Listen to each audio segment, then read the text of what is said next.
પરંતુ શરૂઆત મેષ રાશિથી કરીએ. મેષ રાશિ કે જેના અક્ષર છે અલહી, જેનો સ્વામી બને છે મંગળ મહારાજ. મેષ રાશિવાળા જાતકો માટે આજે વ્યવસાયની અંદર મહત્વના કામકાજ તમે કરી શકો. તમારી યાત્રાની અંદર આજે વિઘ્નના યોગ બની શકે છે, માટે યાત્રા કરવાની અંદર સાવધાની રાખવીને જો યાત્રા કરવી હોય તો વિઘ્ન વિનાયક દેવની ઉપાસના કરીને તમે યાત્રા કરજો. અવશ્ય યાત્રામાં લાભ થશે. જીવન સાથી સાથે થોડો ઘણો મતભેદ રહેતો જણાય. મહત્વાકાંક્ષા પૂર્તિ માટેનો આજે સુંદર મજાનો અવસર તમને પ્રાપ્ત થઈ શકે. મેષ રાશિવાળા જાતકોએ આજના દિવસની અંદર બની શકે તો નમઃ શંભવાય ચ મયો ભવાય ચ નમઃ શંકરાય ચ મહેશ્કરાય ચ નમઃ શિવાય ચ શિવતરાય ચ ભગવાન શંકરની ઉપાસના કરો, તીર્થ જલની અંદર સ્નાન કરો, અવશ્ય સારો લાભ રહેશે. વાત વૃષભ રાશિની કરીએ. વૃષભના અક્ષર છે ભવ, જેનો સ્વામી બને છે શુક્ર મહારાજ. મૂડી રોકાણની અંદર આજે લાભની શક્યતાઓ વધી શકે છે. કૌટુંબિક કામકાજની અંદર આજે વિશેષ પ્રકારના યોગો બની શકે ને તમારું કોન્ફિડન્સ લેવલ આજે વધતું જણાય. આજના દિવસની અંદર વૃષભ રાશિવાળા જાતકો યાત્રા થોડી ઘણી તણાવ ભરી, ટેન્શન ભરી, ચિંતા ભરી રહેતી જણાશે. ને આ ચિંતાને દૂર કરવા માટે, આ ટેન્શનને દૂર કરવા માટે આજના દિવસની અંદર ઋષિ મુનિઓનું સ્મરણ કરો. સપ્ત ઋષિઓની આરાધના, સપ્ત ઋષિઓનું સ્મરણ અવશ્ય તમારી મનોકામના પૂર્ણ કરશે અને તમને સારો લાભ અપાવી શકે. તો પેલા વાત કરીએ મિથુન રાશિની. મિથુન રાશિ કે જેના અક્ષર છે કચ્છ અને ઘ, જેનો સ્વામી બને છે બુધ મહારાજ. વાહનથી સંભાળ રાખવી આજે બહુ જરૂરી છે. કાર્યક્ષેત્રની અંદર સામાન્ય વિઘ્નો આવી શકે અને આજે રોકાણથી બચવું તમારે બહુ જરૂરી છે. આજના દિવસની અંદર તમારા માતાના આશીર્વાદ તમને પ્રાપ્ત થતા જણાશે. મિથુન રાશિવાળા જાતકોએ આજના દિવસની અંદર સારો લાભ જોઈએ છીએ તો અવશ્ય આજે બની શકે ત્યાં સુધી વિઘ્ન વિનાયક દેવની આરાધના તમારે કરવી જોઈએ. આજના દિવસની અંદર વિઘ્ન વિનાયક દેવની આરાધના અવશ્ય તમારા કાર્યને સિદ્ધ કરશે. હવે વાત કરીએ કર્ક રાશિની. કર્ક રાશિ કે જેના અક્ષર છે ડ અને હ, જેનો સ્વામી બને છે ચંદ્ર મહારાજ. સારા કામકાજની અંદર આજે તમે સમય પસાર કરી શકો. રોગ, ઋણ અને વિવાદ, આ ત્રણથી તમારે બચવું બહુ જ જરૂરી છે. સામાજિક કામકાજની અંદર તમારો પ્રવાસ થઈ શકે અને આજે સંતાનને લગતા કામકાજની અંદર અવશ્ય તમને સારી સફળતા મળતી જણાશે. કર્ક રાશિવાળા જાતકોએ આજના દિવસની અંદર સપ્ત ઋષિઓનું સ્મરણ કરીને અર્ઘ્ય પ્રદાન કરવું, પોઝિટિવ રિઝલ્ટ મળતું જણાશે. તો સિંહ રાશિ અરે વાત કરી લઈએ. સિંહ રાશિ કે જેના અક્ષર છે મ અને ટ, જેનો સ્વામી બને છે સૂર્ય મહારાજ.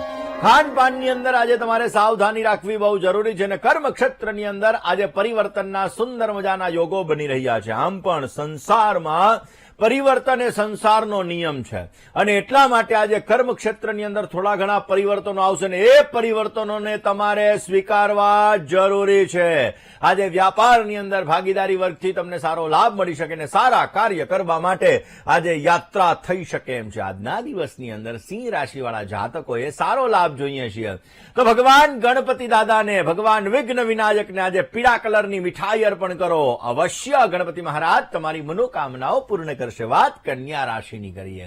કન્યાના અક્ષર છે પ, ઠ અને હણ, જેનો સ્વામી છે બુધ મહારાજ.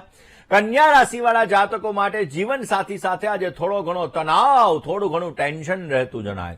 ગુસ્સા ઉપર કાબુ રાખવો, સંયમ રાખવો આજે બહુ જરૂરી છે અને વિવાદની અંદર આજે વિશેષ માત્રામાં તમને લાભ મળી શકે. સગા સંબંધીઓ દ્વારા પણ તમને સારો લાભ મળે એવા સંપૂર્ણ ચાન્સીસ બની રહ્યા છે. કન્યા રાશિવાળા જાતકોએ આજના દિવસની અંદર ભગવાન વિઘ્ન વિનાયક દેવની આરાધના કરો. વિઘ્ન વિનાયક દેવની પૂજા, વિઘ્ન વિનાયક દેવની આરાધના અવશ્ય તમારા કાર્યને સિદ્ધ કરશે, તમને સારો લાભ આપી શકે. તો તુલા રાશિની. તુલા રાશિ કે જેના અક્ષર છે ર અને ત, જેનો સ્વામી બને છે શુક્ર મહારાજ.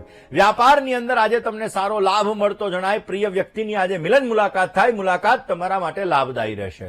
આજે વિવાદોની અંદરથી પણ તમને લાભ મળી શકે અને મૂડી રોકાણની અંદર આજે તમને સારો લાભ મળે એવા સંપૂર્ણ યોગો જણાઈ રહ્યા છે. તુલા રાશિવાળા જાતકોએ આજના દિવસની અંદર બની શકે ત્યાં સુધી લંબોદર નમસ્તુભ્યમ સતતમ મોદક પ્રિય નિર્વિઘ્નમ કુરુ મે દેવ સર્વ કાર્યેષુ સર્વદા. ભગવાન વિઘ્ન વિનાયકના મંત્રનો જપ કરો, પોઝિટિવ લાભ મળશે. વાત વૃશ્ચિકની કરીએ.